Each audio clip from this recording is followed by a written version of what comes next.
Welcome everyone to our writers chat today.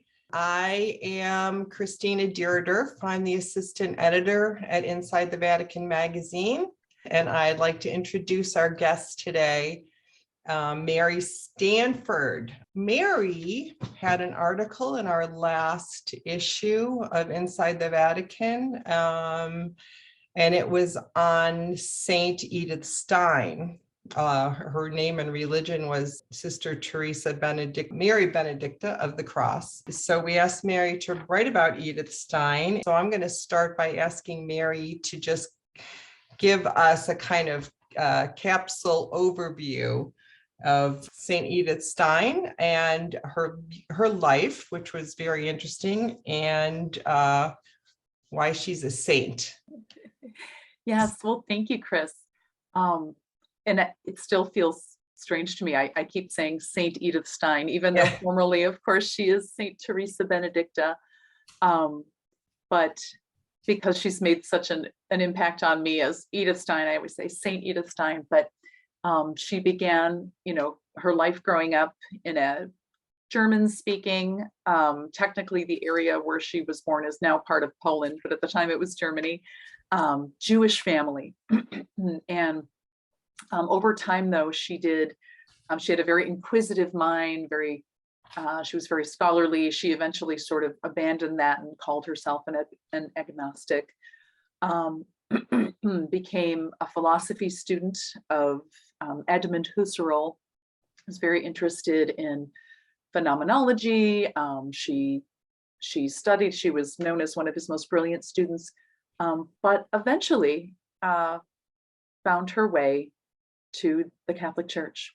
And it was actually reading, was it St. Teresa of Avila? She came upon a biography or something that she had written and ended up recognizing its truth and had a conversion to the Catholic Church. And then felt called to join the Carmelites. And in the time between her formal entrance into the Carmel, and her conversion, which was actually close to a decade, she spent time teaching, in particular, giving lectures on women, and in particular, what kind of education is best suited for a woman. So in those lectures, which are now in a collection of essays called Edith Stein on Woman, again and again, she's considering sort of what makes us unique as women, and what is the way in which we should approach the education of women. So that's where I encountered her through those essays in particular. Ultimately, though, as most people probably know, the Nazis ended up hunting down not just Jews, but in particular Jews who had become Catholics, and Catholics as well, of course, but she ended up being murdered in the Holocaust. So she offered her martyrdom actually for the conversion of the Jewish people from which she came. And so she was canonized by John Paul II as Saint Teresa Benedicta of the Cross. So you referred to her extensively in your article, and you specifically talked about what she had to say about the nature of woman and how a woman's body expresses who she is interiorly. And I wonder if you can elaborate on that a little bit. Yes, exactly. She was in talking about women. She's often making comparisons and contrast by talking about men as well. So I'll be doing that as well. But she says that from a physical perspective, a woman's body is oriented, of course, toward motherhood, toward accommodating and nurturing and sustaining another human person. But because a person is not just a body, a person is a body-soul unity, that a woman's sort of interior outlook, her spiritual powers are also geared toward paying attention to and nurturing a person. And one sort of consequence of this is that she says that women and men, because now I'm going to talk about men for a moment, a man, his body is characterized not so much by the ability to nurture a person and to carry a person, but his body is characterized by size and strength, okay, by an ability to work, okay, to act on the world and to transform it in ways that, of course, serve persons, okay, that are absolutely essential, but nonetheless, because his body indicates that in some fashion he's designed for work, for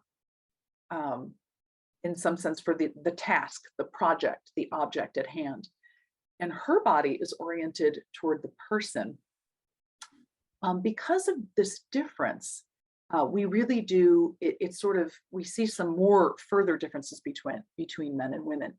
And so one thing is, she says a woman tends to experience more of what she calls a body-soul unity, because a woman's body is sort of constantly reminding her that she's a woman, right? Her natural hormonal cycles, that she says a woman experiences a little bit more of a body-soul union.